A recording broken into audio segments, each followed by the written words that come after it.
Gujarat number 1 engineering university Sankalchand Patil university.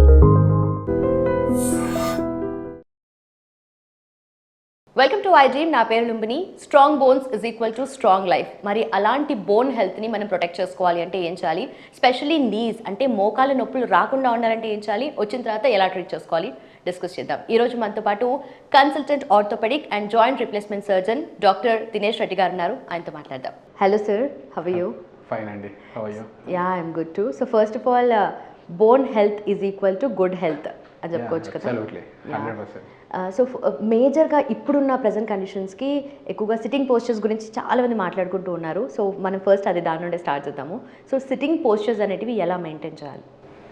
Actually this is very good question అండి. Because long sitting IT employees వీళ్ళందరినీ చూస్తున్నాం కదా. Long chronic ఒకే పొజిషన్లో ఉండడం వల్ల మజిల్స్ అన్నీ కూడా స్టాటిక్ పొజిషన్కి ఫిక్స్ అయిపోతాయి. అప్పుడు ఉన్నప్పుడు మజిల్స్ స్ట్రెచెస్ అట్లా ఏం లేకపోతే ఫెటిక్ స్టేజ్కి వెళ్ళిపోయి and it will have lot of impact on your back bone కానివ్వండి, ఎనీ అదర్ మజిల్స్ కానివ్వండి. ఎప్పటికప్పుడు స్ట్రెచెస్ కావాలి. దీనికి ఒక నేను చిన్న ఎగ్జాంపుల్ చెప్తానండి. When we go back to school period and all that, మనకు 40 minutes class, at the max 50 minutes class ఉండేది. దట్ ఈస్ నాట్ అంటే యూజువల్గా అదేదో ర్యాండమ్గా చేసింది కాదు. Because a person can't concentrate more than 40 minutes, can't focus more than 40 to 50 minutes, and he has to move at least 40 to 50 after 40 to 50 minutes. Static positions is never ever good. Okay, even మనం work చేస్తున్నా కూడా at least software employees, most important ఇది software ఎంప్లాయీస్కి. Remaining other employees అందరూ కూడా తిరగడం అవన్నీ చేస్తుంటారు. ఆఫ్ కోర్స్ కొంతమంది గవర్నమెంట్ ఎంప్లాయీస్ కూడా క్రానిక్గా సిట్టింగ్ పొజిషన్లో ఉంటారు.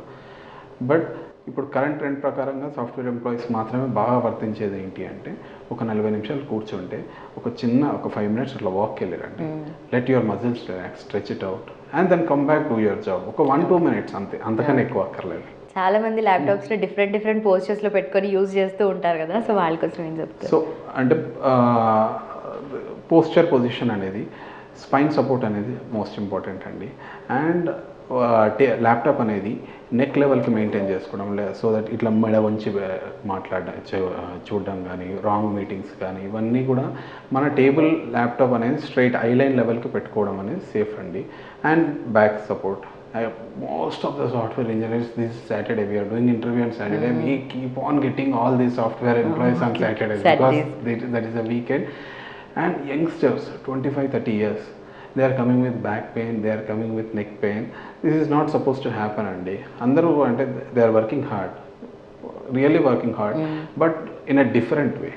ఇప్పుడు రోడ్ మీద కానీ ఏదైనా లేబర్ చేసుకునే వాళ్ళకి ఎవరికి pains Rao, because they do some kind of exercise with their work thing.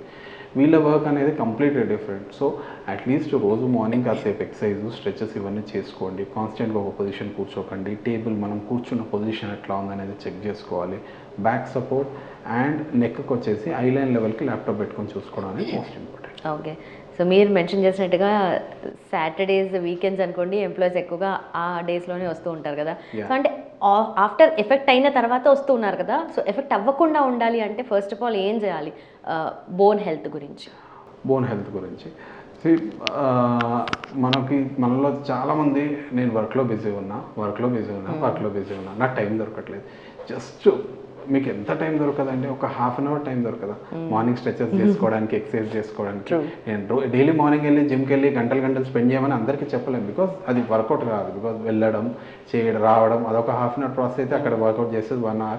And వాళ్ళకి ఇక్కడెక్కడనో we are sitting in LB Nagar, most of the offices are in Gachibowli and all that. వాళ్ళు 7:30కి వెళ్ళిపోవాలి to reach office by 9 o'clock అంటే it is impossible for them to go to gym and all that.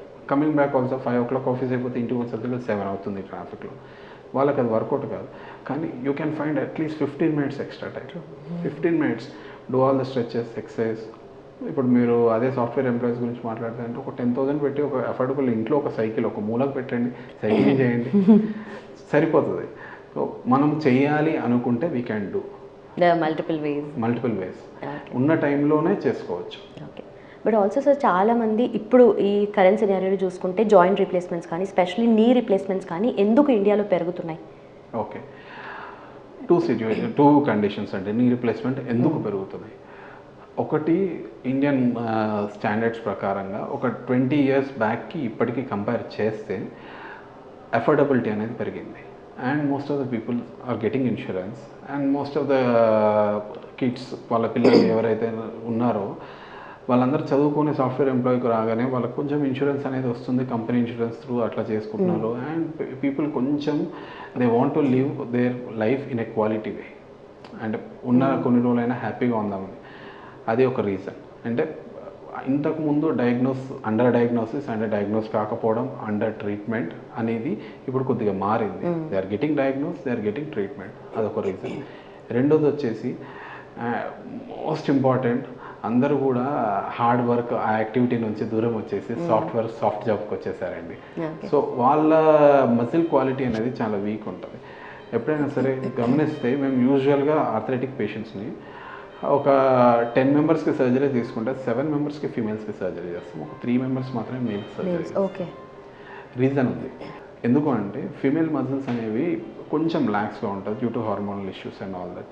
అసలు ఏమీ exercise చేయకపోవడం, సైలెంట్గా అట్లే వాళ్ళ వర్క్లో నేను డైలీ నా రొటీన్ జాబ్ నేను చేసుకుంటున్నాను, హోమ్ మేకర్స్ కానివ్వండి ఎవరైనా సరే, I'm doing all these works but I'm still getting pain అంటే నీ జాయింట్ ఏరియాలో ఉన్న మజిల్స్కి కొంచెం ఎక్సర్సైజ్ అనేది ఇవ్వాలి. బికాస్ లేడీస్కి టోన్ అనేది బేసిక్ టోన్ అనేది తక్కువ ఉంటుంది. You catch hold of a muscle of a man and మేల్కి ఫీమేల్కి మజిల్లో టోన్ అనేది తేడా ఉంటుంది.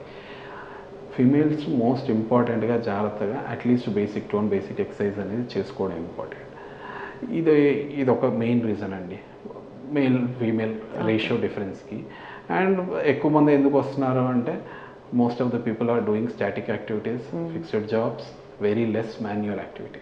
ఓకే, సో మీరు చెప్పిన దాన్ని బట్టి చూస్తుంటే ఏజ్ అయ్యే కొద్దీ ఆ మోకాల నొప్పులు వస్తూ ఉంటాయి కదా, ఎక్కువగా విమెన్కి ఎర్లీగా వస్తాయి అంటారా? Yes, definitely. Okay, as far there are 2 reasons women ఎర్లీగా రావడానికి. మేల్ హార్మోన్స్ అనేది టెస్టోస్టెరాన్ ఉంటుంది, ఫీమేల్ హార్మోన్స్ అనేది ఈస్ట్రోజన్ ఉంటుంది.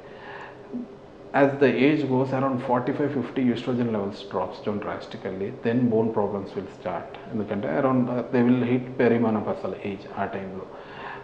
మేల్స్కి అనేది అరౌండ్ 65-70 yearsకి వస్తుంది ఆ ప్రాబ్లం.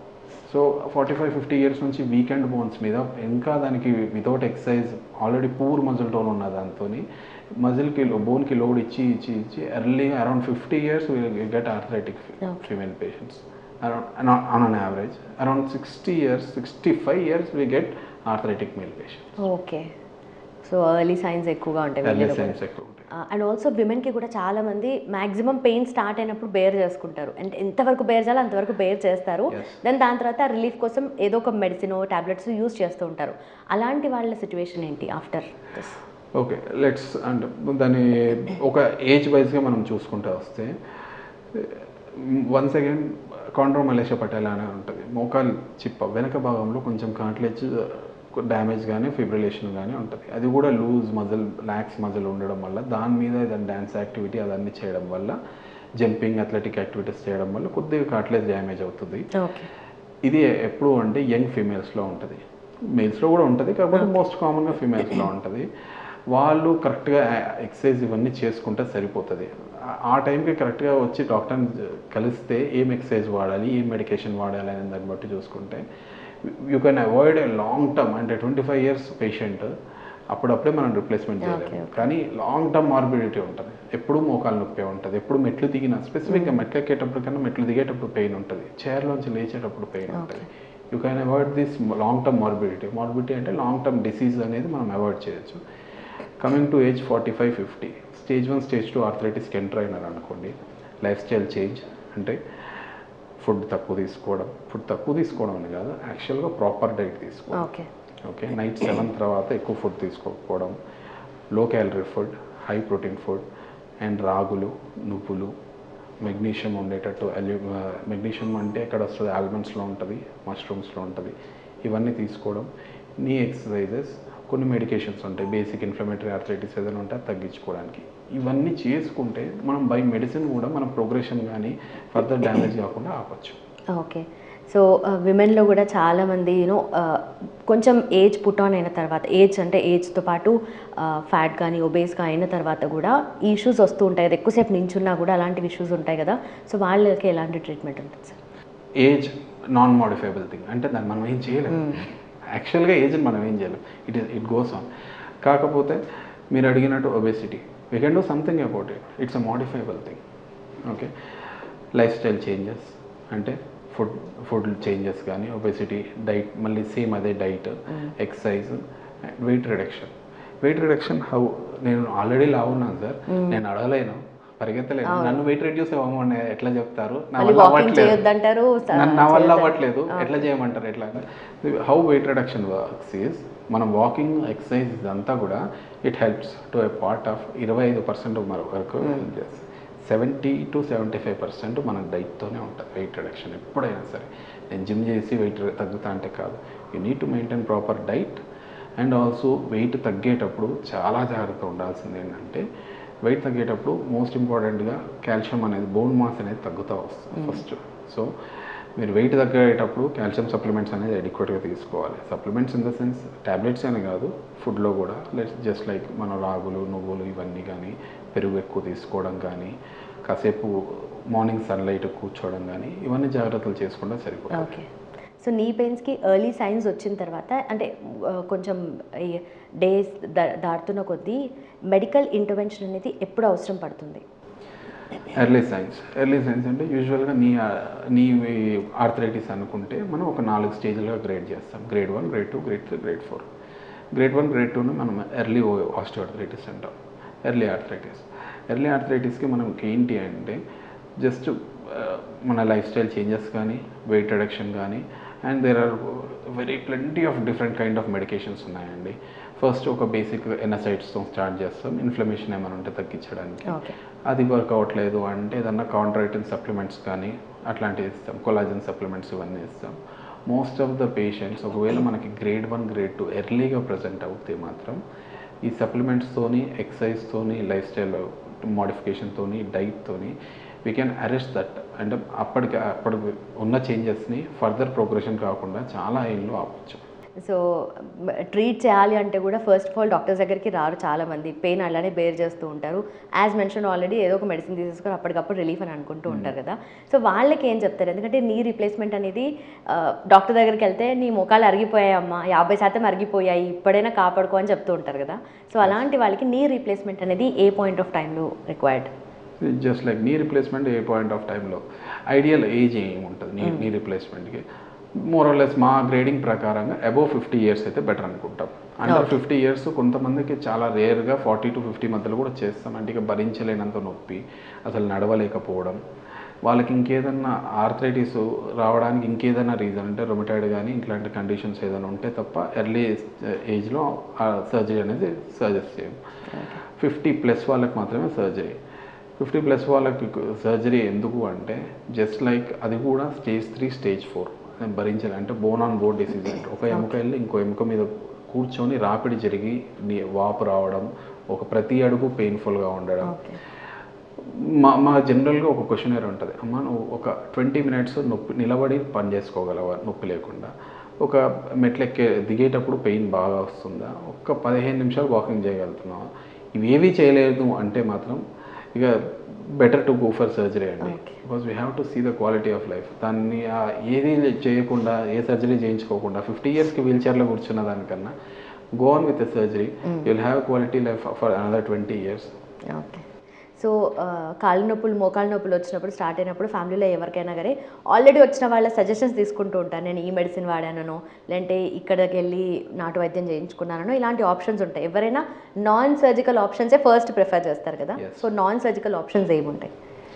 నాన్ సర్జికల్ ఆప్షన్స్ అంటే there are variety of options. Non surgical options just like మనం ఇంతవరకు డిస్కస్ చేసింది, నీ అరిగిపోవడం అనేది వన్స్ అరిగిపోయినాక there is no way in the world మనం దాన్ని బ్యాక్ తీసుకొచ్చి రీజనరేటివ్ మెడిసిన్ అనేది లేదు. పీపుల్ ఆర్ సజెస్టింగ్, అంటే పిఆర్పి తీసుకుంటున్నారు, మోకాల్లోకి స్టిరాయిడ్ ఇంజెక్షన్స్ తీసుకుంటున్నారు. ఇవన్నీ ఏంటి అంటే it might B A temporary halt.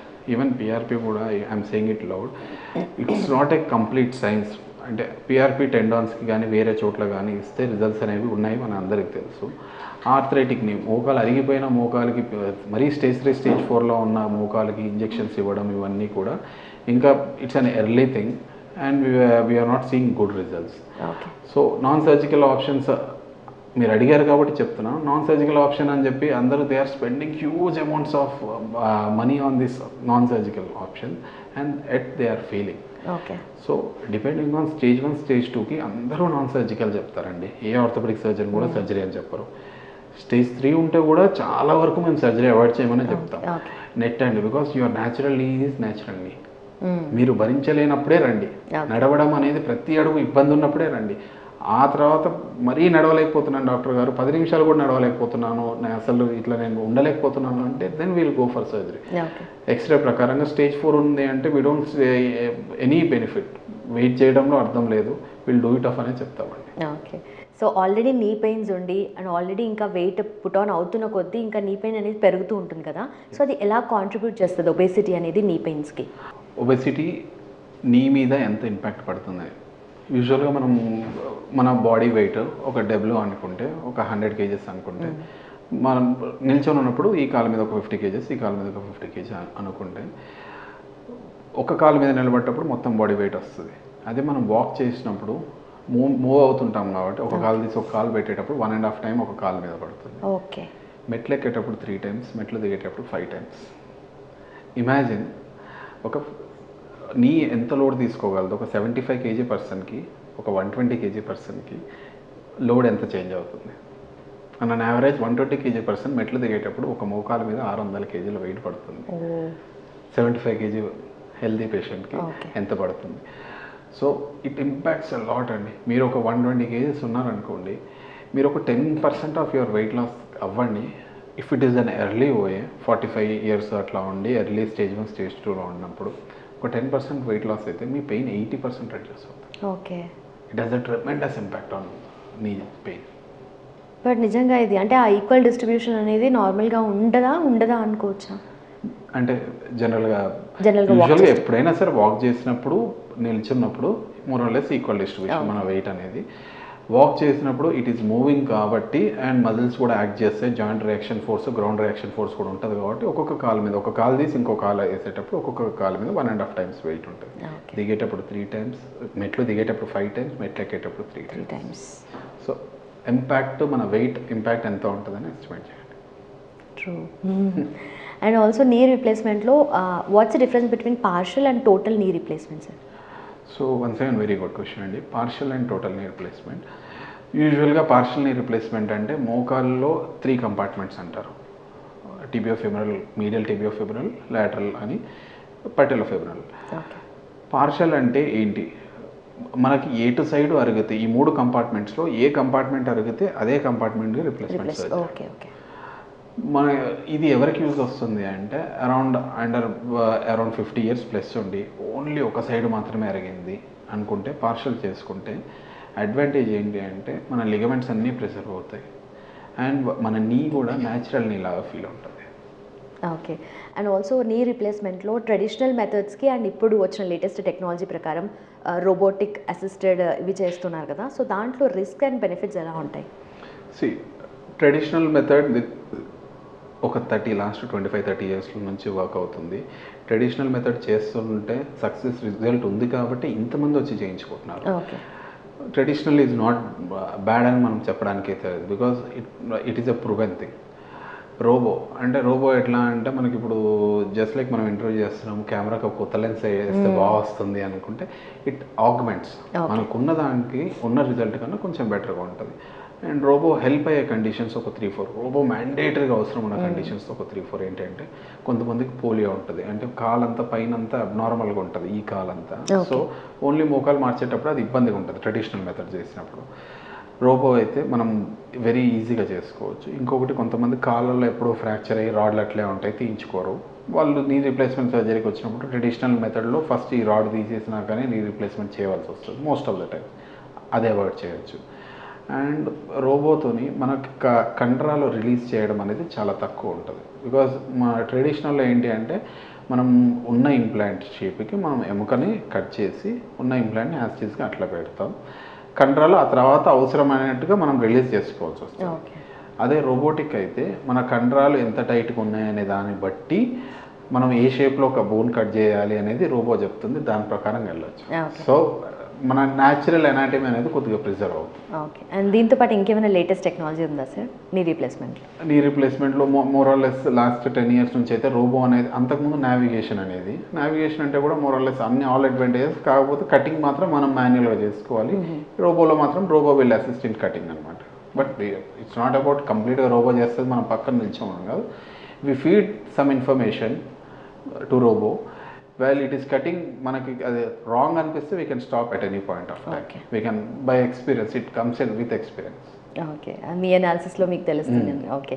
And also knee replacement success rate ఎలా ఉంది సార్? అండ్ ఆల్సో హిప్ సర్జరీస్కి కూడా ఎలాంటి సక్సెస్ రేట్ ఉంది? నీ రీప్లేస్మెంట్ సక్సెస్ రేట్స్ అంటే it is very highly successful surgery అండి. జస్ట్ లైక్ మనం ఒక సర్జరీ చేయకముందు patient almost wheel chair bound ఉన్న పేషెంట్ సర్జరీ చేసినాక నెక్స్ట్ డే నుంచి నడుస్తారు. ఇది బెడ్ రీడ్ అండ్ బెడ్ మీద పడుకొని ఉండాల్సిన అవసరం అట్లాంటిది ఏం లేదు. 1-2 days కొద్దిగా పెయిన్ ఉంటుంది. ఎవరు కూడా పెయిన్ లేకుండా సర్జరీ చేస్తా అంటే నమ్మడానికి అవుతుంది. Any surgery has its own pain. And knee replacement surgery is level 1 pain surgery. అంటే 3 levels ఉంటాయి పెయిన్ఫుల్ సర్జరీస్. లెవెల్ 1 అంటే హైయెస్ట్ పెయిన్ ఉండే సర్జరీ. పెయిన్ ఉంటుంది బట్ నాట్ టు ఎక్స్టెంట్ అంత భయపడిపోయే అంత ఏం కాదు. హిప్ రీప్లేస్మెంట్కి వస్తే it's level 2 pain surgery. Hip replacement టెక్నికల్గా చేయడం కొద్దిగా కష్టం, but hip replacement has far more success rate. Longevity కూడా చాలా ఎక్కువ ఉంటుంది. ఒకసారి కరెక్ట్గా హిప్ రిప్లేస్మెంట్ చేస్తే అసలు 30 years వరకు దాని గురించి ఏం పట్టించుకోవాలి. ఓకే. సో యంగ్ ఏజ్లో వచ్చినా చేయించుకున్నా కూడా లైఫ్ టైం. మనకి పోస్ట్ కోవిడ్ చాలామందికి హిప్ ఏవియన్ వాస్కులర్ నెక్రోసిస్ అనే కండిషన్ వస్తుంది. ఇంతకుముందు ఎప్పుడో చూసేవాళ్ళం మేము. కాకపోతే అది మోస్ట్ కామన్గా పోస్ట్ కోవిడ్ అనేది, అంటే స్టెరాయిడ్ యూసేజ్ వల్లనో లేకపోతే I don't say this is due to vaccination, but we're seeing a high number of AVNs. చాలామంది యంగ్ పేషెంట్స్ హిప్ రిప్లేస్మెంట్ సర్జరీకి వస్తారు. దే డూ వెరీ వెల్ అండి. పోస్ట్ హిప్ రిప్లేస్మెంట్ 30 years వరకు they don't have any problem. Okay. And చాలా మందికి ఉండే major doubt ఏంటంటే Indian commodes బెస్టా లేదంటే వెస్ట్రన్ టాయిలెట్స్ బెస్టా అని చెప్పేసి. ఇట్స్ ఏ లాంగ్ డిబేట్ అండి. Indian commodes and western toilets. Some gastro doctors ఒక రకంగా చెప్తారు, ఆర్థోపెడిక్ సర్జన్స్ ఇంకో రకంగా చెప్తారు. ఇట్స్ బికాజ్ ఎవరికి కావాల్సిన point. But according to us, whatever అంత ఫ్లెక్సిడ్ పొజిషన్లో లోడ్ ఎక్కువ ఇస్తుంది జాయింట్స్ మీద, we prefer not to use. Okay. But gastro నిజంగా మీరు మెన్షన్ చేసినట్టుగా గ్యాస్ట్రో అంటే ఆ పొజిషన్ వల్ల ఇష్యూస్ వస్తాయని అంటుంటారు కదా. అదే ఇట్స్ ఎ డిబేటబుల్ పాయింట్. ఒక డిపార్ట్మెంట్కి ఇంకో డిపార్ట్మెంట్కి, అంటే ఎవరు దాని ప్రకారంగా వాళ్ళు చెప్పుకుంటూ పోతే. సో ఈ పేషెంట్స్కి మేమైతే మా పేషెంట్స్కి వద్దనే చెప్తాం. ఓకే. అండ్ ఫైనలీ మోకాళ్ళ అంటే ఈ నీ రీప్లేస్మెంట్ సర్జరీ చేయించుకోవాలి అంటే ఎలాంటి కేర్ తీసుకోవాలి, అంటే చేయించుకోకన్నా ముందు, అండ్ ఆల్సో ఓవరాల్గా ఎంతవరకు ఖర్చు అవుతుంది అనేది ఒక క్వశ్చన్ మార్క్ ఉంది కదా. సో దానికి వెరీ గుడ్ క్వశ్చన్ అండి. నీ రీప్లేస్మెంట్ సర్జరీ మనం ఏదైనా ఒక పని చేస్తే దాని సస్టైనబిలిటీ చూసుకోవాలి. అంటే మనం ఏదైనా ఒక వర్క్ చేస్తున్నామంటే దాన్ని చాలా రోజులు జాగ్రత్తగా కాపాడుకోవాలి, లేదంటే అది ఎన్ని రోజులు పనికి వస్తుంది. మనం ఎనీ జాయింట్ రిప్లేస్మెంట్ సర్జరీ ముందు, మీరు సర్జరీ ముందే ఫిజియోథెరపీ, ఫిజికల్ ఎక్సర్సైజ్, కొంచెం కంట్రోల్ ఇంప్రూవ్ చేసుకోవడం ఇవన్నీ చేస్తే పోస్ట్ ఆప్ అంటే సర్జరీ అండ్ ఇమ్మీడియట్గా పెయిన్ లెవెల్స్ తక్కువ ఉంటుంది, ఫిజియోథెరపీ తక్కువ, డ్యూరేషన్ తక్కువ ఉంటుంది, మూమెంట్ చాలా ఫాస్ట్గా వస్తుంది, and you will be very much happy. ఖర్చు డిపెండింగ్ ఆన్ ఎక్కడ చేసినా అండి, more or less because implant is costing around 80 to 1,10,000 around that. ఏ సెంటర్స్లో ఎలా చిన్న సెంటర్కి వెళ్ళి చేసినా కానీ it will be costing around 1.8 to 2 lakhs అండి. అది హాస్పిటల్ టు హాస్పిటల్ వేరియేషన్ ఉంటుంది. అండ్ కొంతమంది అంటే జనరల్ వార్డ్ తీసుకునే వాళ్ళకి ఒక రేట్ వస్తుంది. ఇట్ వేరీస్ అండి, because cost is not a fixed thing, it varies.